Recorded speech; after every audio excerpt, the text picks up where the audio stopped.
कई दिनों से चर्चा थी, उस चर्चा को आज सही प्रारूप मिला और एक जो स्थिति थी वो स्पष्ट हुई है। इसके लिए हम बहुत बहुत आभार व्यक्त करते हैं।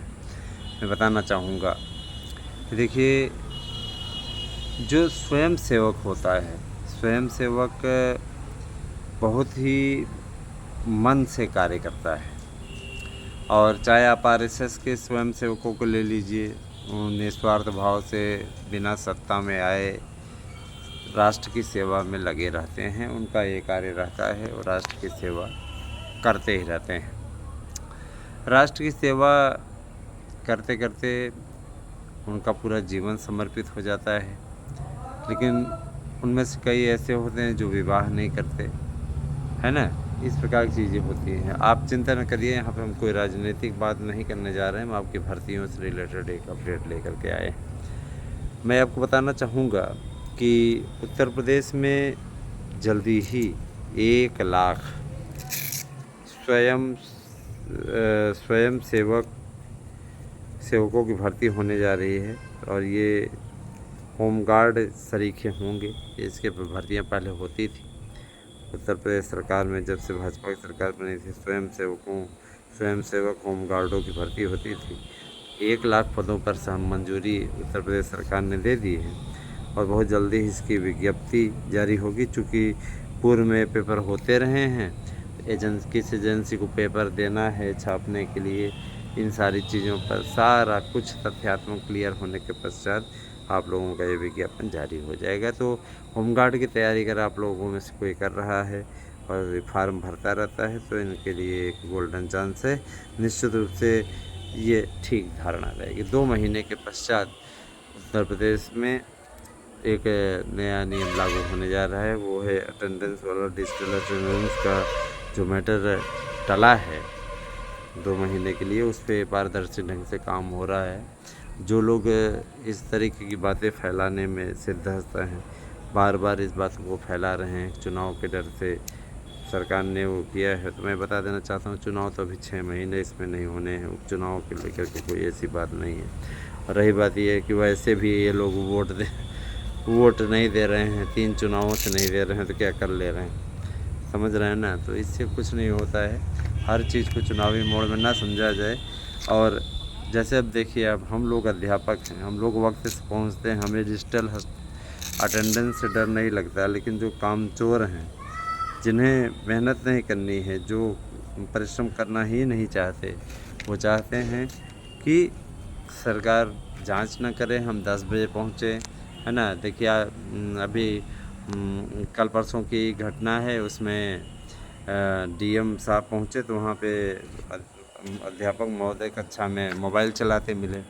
बच्चों की पाई मात्रा का ज्ञान कराया गया, मैंने उनकी डिटेल चेक की गई तो महोदय बात करते हैं, जम के बात भी किए हैं उसी बीच में। तो बच्चों को आप पढ़ाने गए हैं, वहाँ पे आप फ़ोन न यूज करें तो ज़्यादा उत्तम होगा। आपके फ़ोन यूज करने से बच्चों पे बैड इफ़ेक्ट पड़ता है। बच्चे ये सोचते हैं कि फ़ोन ही चलाते रहते हैं हमेशा, या तो फ़ोन चलिए तो पढ़ाई है।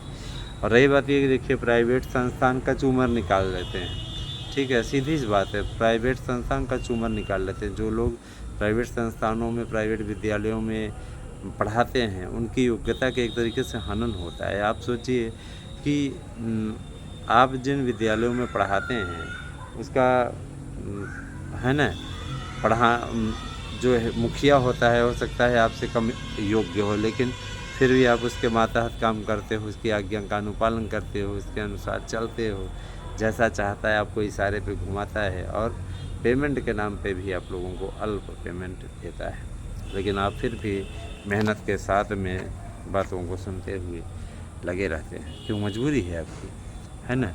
लेकिन कभी भी मैं ये ज़रूर कहूँगा कि आप अपने स्वाभिमान से समझौता मत करिएगा, स्वाभिमान बनाए रखिएगा, है ना। और एक चीज़ मैं और बताना चाहूँगा, मेरे लिए हमेशा ये सिद्धांत रहा है, ठीक है, कि अपना कार्य आपको अगर किसी जगह पे किसी संस्था ने मौका दिया है ना, कहीं आप पढ़ा रहे हैं, तो आप अपने कार्य को पूरी निष्ठा से कीजिएगा, क्योंकि उसके लिए वो बाकायदा अपनी जेब से आपको पेमेंट कर रहा है।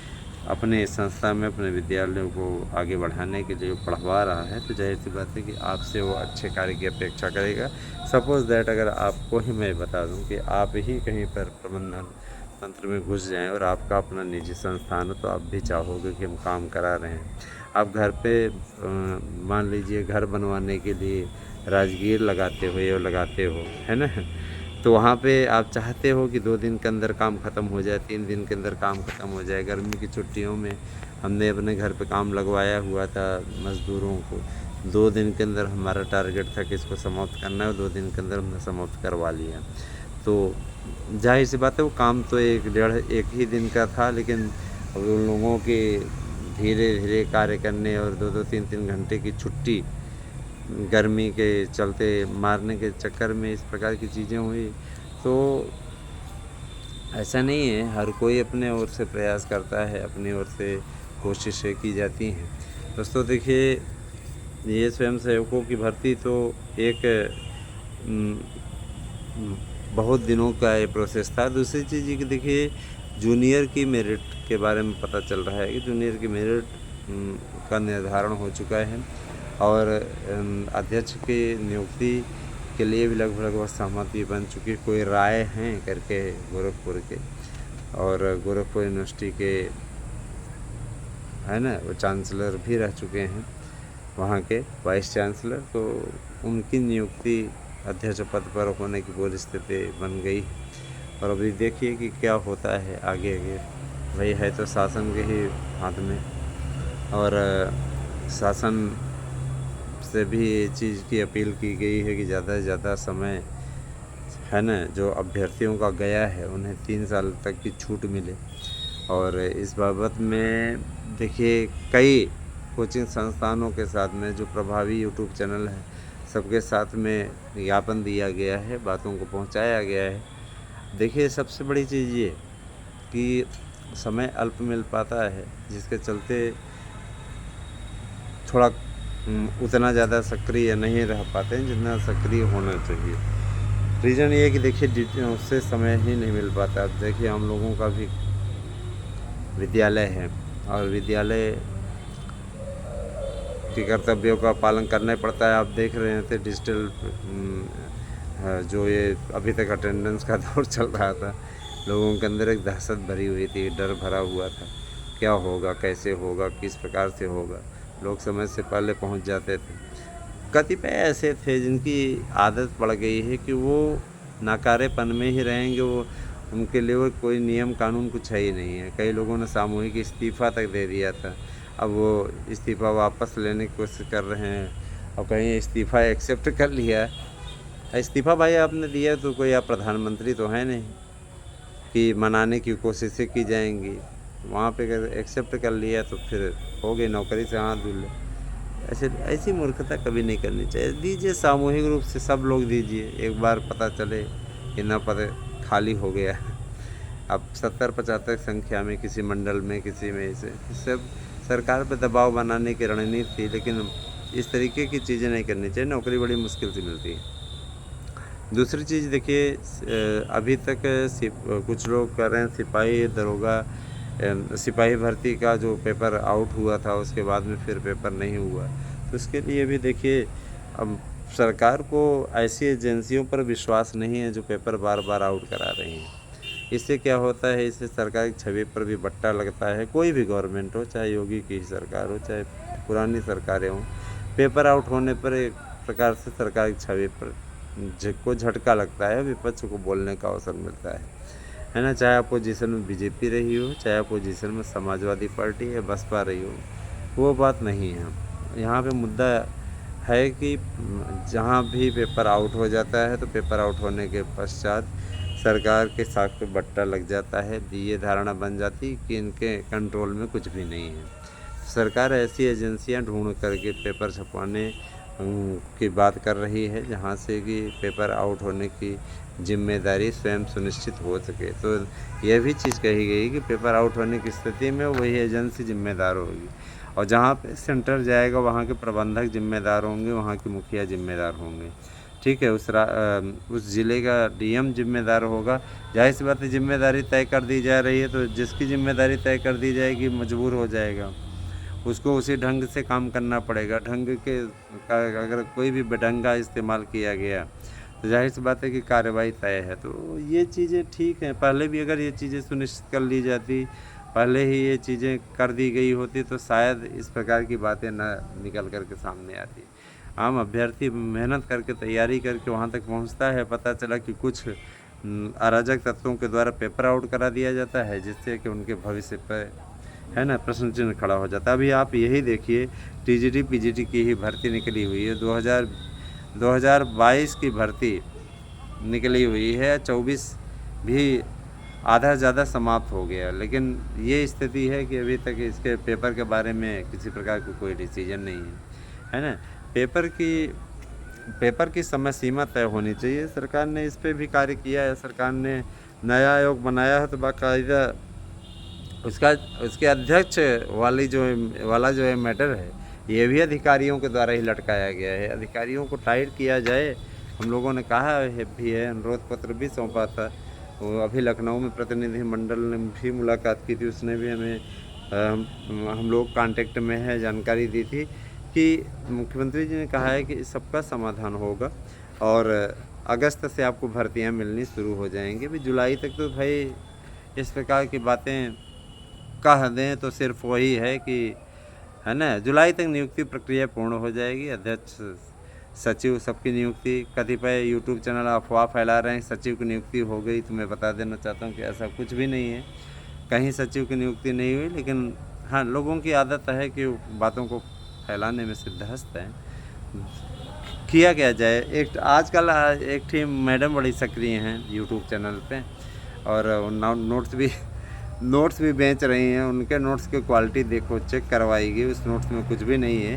गाइड आप तक भेजी जा रही है, ध्यान दीजिएगा, सावधान रहिएगा। ऐसे लोगों से सिर्फ पैसा बनाने के लिए इस प्रकार के कार्य कर रहे हैं। शांत रहे, एकदम समझदारी से। और देखिए, अगर आप स्वयं समझदार हैं, मैंने आप लोगों को बार बार आगाह किया है कि आप लोग सब जवाब में बहुत जल्दी तेज़ी से आ जाते हैं। आप स्वयं सोचिए कि जो लोग खुद सक्सेस नहीं हैं वो आप लोगों को नोट्स अवेलेबल करवा रहे हैं कि कितने बड़े हुए हैं। बस यूट्यूब चैनल चला करके सक्सेसफुल का हाँ दिखावा करते हैं, नौटंकी करते हैं, तो उनसे सावधान रहिए। आप कहोगे कि हो भाई, देखिए हम समय समय पे इसीलिए आप लोगों को सजेस्ट करते रहते हैं, आप लोगों को सुझाव देते रहते हैं, आप लोगों को आगाह करते रहते हैं, लेकिन आप में से कई ऐसे लोग हैं जो ऐसे लोगों के बरगलाव में आ जाते हैं। मैं एक चीज़ और बताना चाहूँगा, मेरे यूट्यूब चैनल के थ्रू अगर मेरे यूट्यूब चैनल का नाम लेकर के कोई भी आपसे धनुगाही करता है तो आप सचेत हो जाइए और तत्काल उसकी शिकायत हमें हमारे व्हाट्सएप नंबर 8115998001 पे ज़रूर करें।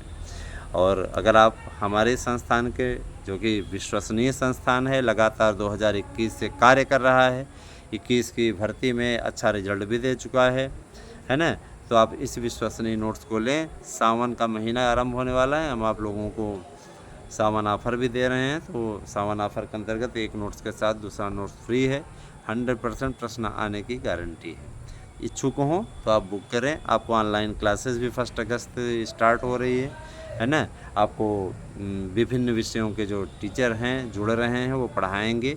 इसके लिए आपको सिर्फ साधारण कार्य करना है। आपको यूट्यूब चैनल, चारों यूट्यूब चैनल जो हमारे हैं उनको आपको सब्सक्राइब करना है। इन चारों यूट्यूब चैनलों को सब्सक्राइब करके हमारे पास में आपको इसका स्क्रीनशॉट भेजना है। स्क्रीनशॉट आप भेजिए और उसके बाद ये प्रमाणित हो कि आपने चैनल को सब्सक्राइब कर दिया है। आपको क्लासेस से जोड़ दिया जाएगा, उसका लिंक आपको प्रोवाइड करा दिया जाएगा। ध्यान दीजिएगा, अगर आपने सच में सब्सक्राइब किया हुआ है, क्योंकि कुछ ऐसे भी महापुरुष होते हैं जो यहाँ सब्सक्राइब करते हैं उधर अनसब्सक्राइब कर देते हैं। तो होता क्या है कि ऐसे लोगों के लिए वो लिंक खुलेगा ही नहीं। ऐसा व्यवस्था करवाया गया है कि वो खुलेगा ही नहीं। सब्सक्राइबर रहेंगे तो खुलेगा, और अगर आपने सब्सक्राइब नहीं किए हुए तो फिर वो लिंक नहीं खुलेगा। तो सब्सक्राइब कीजिए और ऑनलाइन क्लास मुफ्त लीजिए। दोस्तों, मैं आप लोगों को अपने चैनल के थ्रू ये बताना चाहता हूँ कि 2021 के कोरोना काल में भी जिस तरीके की सटीक जानकारी, उस समय आपके टीजीटी पीजीटी की बम्पर भर्ती भी चल रही थी, याद होगा आपका 15,000 से ज़्यादा भर्ती निकली हुई थी, है ना। बीएड के मामले में भी हम लोगों ने बातचीत कर रखी है। बीएड के मामले में अब आप लोग देख रहे हैं कि विभिन्न यूट्यूब चैनलों पर भी बातें चल रही हैं, देखा ना, विभिन्न यूट्यूब चैनलों पे भी बातें चल रही हैं, वहाँ पे भी तमाम प्रकार के लोग चर्चा कर रहे हैं, परिचर्चा कर रहे हैं, चलता रहता है, ये जीवन है। ठीक है, बीएड की एंट्री होगी, 1-1.5 साल के लिए आप लोगों को मौका शुरुआत में दिलाया जा रहा है, बाकी आगे देखते रहिए क्या क्या होता है। धन्यवाद, आप सभी दिन शुभ हो।